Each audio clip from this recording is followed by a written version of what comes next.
Quinto grado, Escuela de Pastoral. Lección 34. El mejoramiento de los pueblos. ¿Por qué millones de personas aún viven en la pobreza mientras otros prosperan? Descubre cómo la Iglesia nos llama a cerrar la brecha entre ricos y pobres, y qué puedes hacer para cambiar el mundo. Este video te abrirá los ojos y el corazón. Oración para reflexionar y estudiar. Oh Dios misericordioso, Padre de todos los pueblos. Tú que has creado al mundo con amor y llamas a tus hijos a construir un reino de justicia y paz. Te acercamos nuestro corazón humilde para implorar tu luz y sabiduría.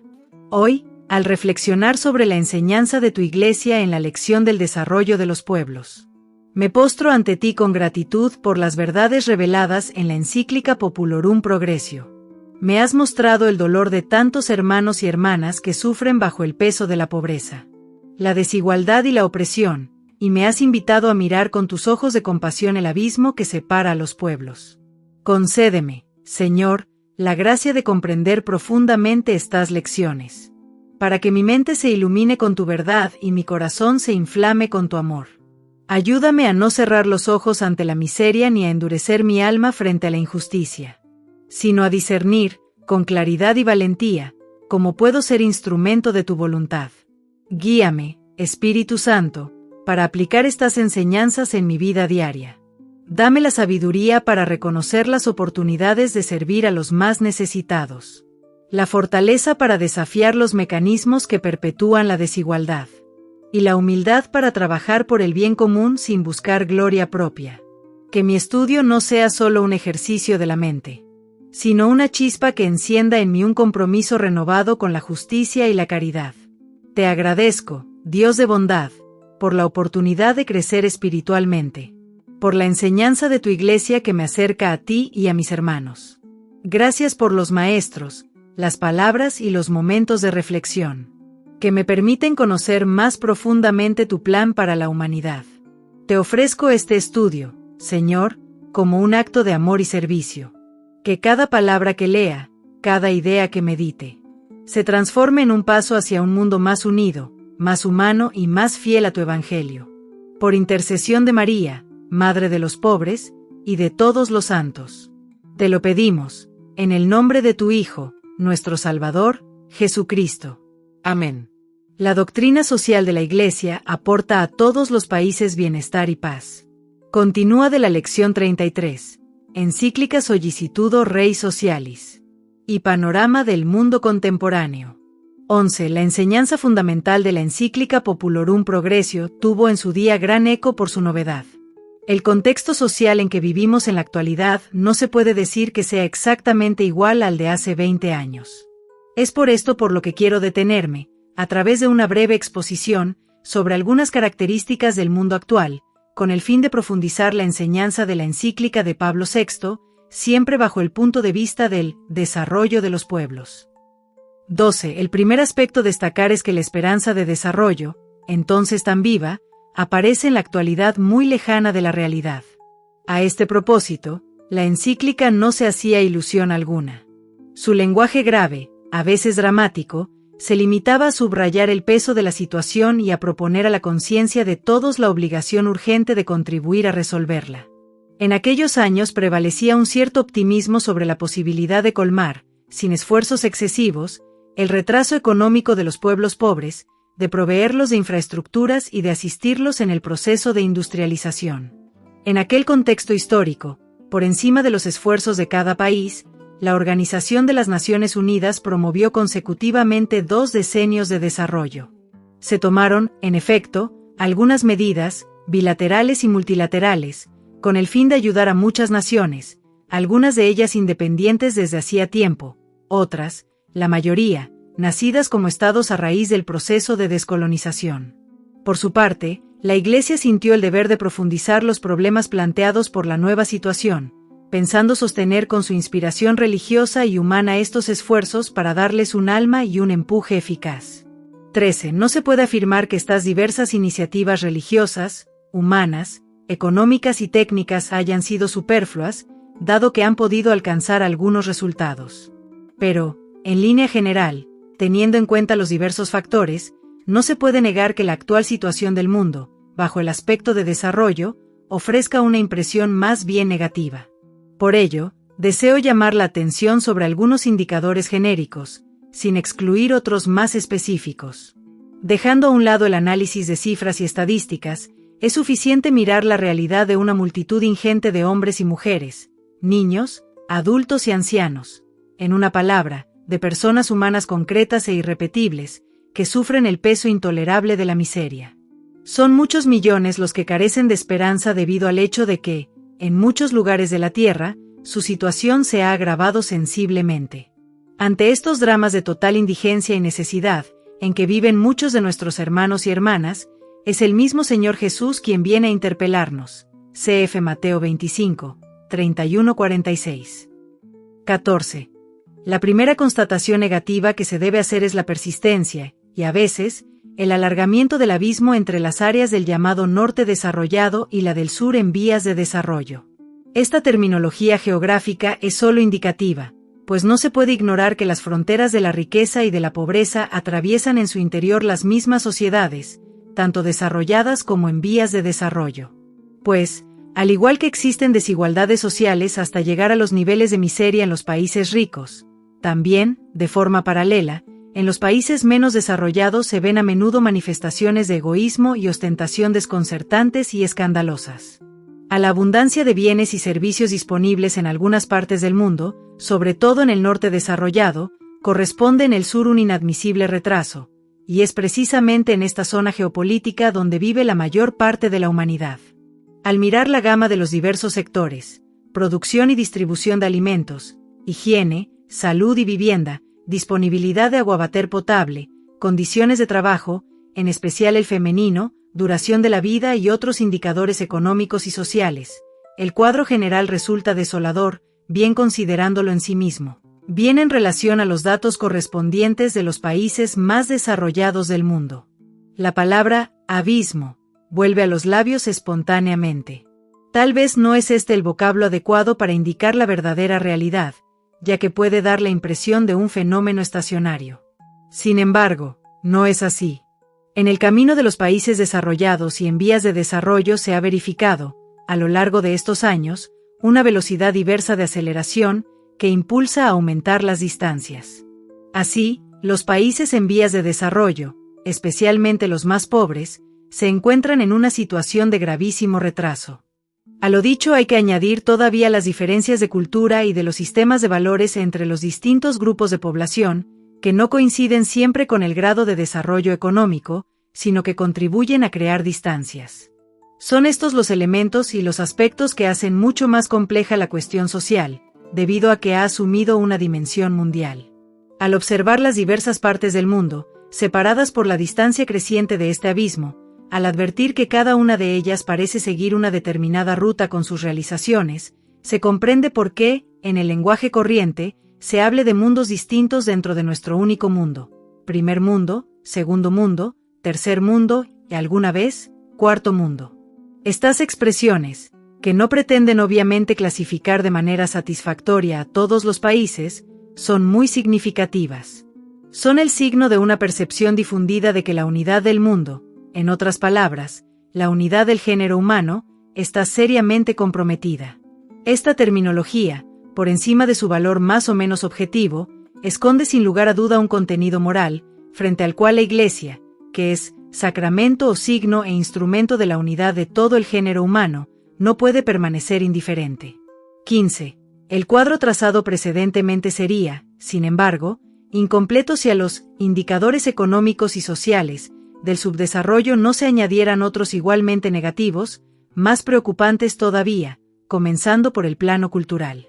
Estos son: el analfabetismo, la dificultad o imposibilidad de acceder a los niveles superiores de instrucción, la incapacidad de participar en la construcción de la propia nación, las diversas formas de explotación y de opresión económica, social, política y también religiosa de la persona humana y de sus derechos, las discriminaciones de todo tipo, de modo especial la más odiosa, basada en la diferencia racial. Si alguna de estas plagas se halla en algunas zonas del norte más desarrollado, sin lugar a duda estas son más frecuentes, más duraderas y más difíciles de extirpar en los países en vías de desarrollo y menos avanzados. Es menester indicar que, en el mundo actual, entre otros derechos, es reprimido a menudo el derecho de iniciativa económica. No obstante eso, se trata de un derecho importante, no solo para el individuo en particular, sino además para el bien común. La experiencia nos demuestra que la negación de tal derecho, o su limitación en nombre de una pretendida igualdad de todos en la sociedad, reduce, o sin más, destruye de hecho el espíritu de iniciativa, es decir, la subjetividad creativa del ciudadano. En consecuencia, surge, de este modo, no una verdadera igualdad, sino una nivelación descendente. En lugar de la iniciativa creadora, nace la pasividad, la dependencia y la sumisión al aparato burocrático que, como único órgano que dispone y decide, aunque no sea poseedor, de la totalidad de los bienes y medios de producción, pone a todos en una posición de dependencia casi absoluta, similar a la tradicional dependencia del obrero proletario en el sistema capitalista. Esto provoca un sentido de frustración o desesperación y predispone a la despreocupación de la vida nacional, empujando a muchos a la emigración y favoreciendo, a la vez, una forma de emigración psicológica. Una situación semejante tiene sus consecuencias también desde el punto de vista de los derechos de cada nación. En efecto, acontece a menudo que una nación es privada de su subjetividad, o sea, de la soberanía que le compete en el significado económico, así como en el político-social y, en cierto modo, en el cultural, ya que en una comunidad nacional todas estas dimensiones de la vida están unidas entre sí. Es necesario recalcar, además, que ningún grupo social, por ejemplo un partido, tiene derecho a usurpar el papel de único guía, porque ello supone la destrucción de la verdadera subjetividad de la sociedad y de las personas ciudadanos, como ocurre en todo totalitarismo. En esta situación, el hombre y el pueblo se convierten en objeto, no obstante todas las declaraciones contrarias y las promesas verbales. Llegados a este punto, conviene añadir que en el mundo actual se dan otras muchas formas de pobreza. En efecto, ciertas carencias o privaciones merecen tal vez este nombre. La negación o limitación de los derechos humanos, como, por ejemplo, el derecho a la libertad religiosa, el derecho a participar en la construcción de la sociedad, la libertad de asociación o de formar sindicatos, o de tomar iniciativas en materia económica, no empobrecen tal vez a la persona humana igual o más que la privación de los bienes materiales. Y un desarrollo que no tenga en cuenta la plena afirmación de estos derechos, ¿es verdaderamente desarrollo humano? En pocas palabras, el subdesarrollo de nuestros días no es solo económico, sino también cultural, político y simplemente humano, como ya indicaba hace 20 años la encíclica Populorum Progressio. Por consiguiente, es menester preguntarse si la triste realidad de hoy no sea, al menos en parte, el resultado de una concepción demasiado limitada, es decir, prevalentemente económica, del desarrollo. 16. Hay que notar que, a pesar de los notables esfuerzos realizados en los 2 últimos decenios por parte de las naciones más desarrolladas o en vías de desarrollo, y de las organizaciones internacionales, con el fin de hallar una salida a la situación, o al menos poner remedio a alguno de sus síntomas, las condiciones se han agravado notablemente. La responsabilidad de este empeoramiento tiene causas diversas. Hay que indicar las indudables graves omisiones por parte de las mismas naciones en vías de desarrollo, y especialmente por parte de los que detentan su poder económico y político. Pero tampoco podemos soslayar la responsabilidad de las naciones desarrolladas, que no siempre, al menos en la debida medida, han sentido el deber de ayudar a aquellos países que se separan cada vez más del mundo del bienestar al que pertenecen. No obstante, es necesario denunciar la existencia de unos mecanismos económicos, financieros y sociales, los cuales, aunque manejados por la voluntad de los hombres, funcionan de modo casi automático, haciendo más rígidas las situaciones de riqueza de los unos y de pobreza de los otros. Estos mecanismos, maniobrados por los países más desarrollados de modo directo o indirecto, favorecen, a causa de su mismo funcionamiento, los intereses de los que los maniobran, aunque terminan por sofocar o condicionar las economías de los países menos desarrollados. Es necesario someter en el futuro estos mecanismos a un análisis atento bajo el aspecto ético-moral. La Populorum Progressio preveía ya que, con semejantes sistemas, aumentaría la riqueza de los ricos, manteniéndose la miseria de los pobres. Una prueba de esta previsión se tiene con la aparición del llamado Cuarto Mundo. 17. A pesar de que la sociedad mundial ofrezca aspectos fragmentarios, expresados con los nombres convencionales de primero, segundo, tercero y también cuarto mundo, permanece más profunda su interdependencia, la cual, cuando se separa de las exigencias éticas, tiene unas consecuencias funestas para los más débiles. Más aún, esta interdependencia, por una especie de dinámica interior y bajo el empuje de mecanismos que no puedan dejar de ser calificados como perversos, provoca efectos negativos hasta en los países ricos. Precisamente dentro de estos países se encuentran, aunque en menor medida, las manifestaciones más específicas del subdesarrollo. De suerte que debería ser una cosa sabida que el desarrollo, o se convierte en un hecho común a todas las partes del mundo, o sufre un proceso de retroceso aún en las zonas marcadas por un constante progreso. Fenómeno este particularmente indicador de la naturaleza del auténtico desarrollo, o participan de él todas las naciones del mundo, o no será tal ciertamente. Entre los indicadores específicos del subdesarrollo, que afectan de modo creciente también a los países desarrollados, hay dos particularmente reveladores de una situación dramática. En primer lugar, la crisis de la vivienda. En el Año Internacional de las Personas sin Techo, querido por la Organización de las Naciones Unidas, la atención se dirigía a los millones de seres humanos carentes de una vivienda adecuada o hasta sin vivienda alguna, con el fin de despertar la conciencia de todos y de encontrar una solución a este grave problema, que comporta consecuencias negativas a nivel individual, familiar y social. Hasta los mismos pueblos más desarrollados presentan el triste espectáculo de individuos y familias que se esfuerzan literalmente por sobrevivir, sin techo o con uno tan precario que es como si no se tuviera. La falta de vivienda, que es un problema en sí mismo bastante grave, es digna de ser considerada como signo o síntesis de toda una serie de insuficiencias económicas, sociales, culturales o simplemente humanas. Y, teniendo en cuenta la extensión del fenómeno, no debería ser difícil convencerse de cuán lejos estamos del auténtico desarrollo de los pueblos. 18. Otro indicador, común a gran parte de las naciones, es el fenómeno del desempleo y del subempleo. No hay persona que no se dé cuenta de la actualidad y de la creciente gravedad de semejante fenómeno en los países industrializados. Si este aparece de modo alarmante en los países en vía de desarrollo, con su alto índice de crecimiento demográfico y el número tan elevado de población juvenil, en los países de gran desarrollo económico parece que se contraen las fuentes de trabajo, y así, las posibilidades de empleo, en vez de aumentar, disminuyen. También este triste fenómeno, con su secuela de efectos negativos a nivel individual y social, desde la degradación hasta la pérdida del respeto que todo hombre y mujer se debe a sí mismo, nos lleva a preguntarnos seriamente sobre el tipo de desarrollo que se ha perseguido en el curso de los últimos 20 años. A este propósito viene muy oportunamente la consideración de la encíclica Laborem Exercens.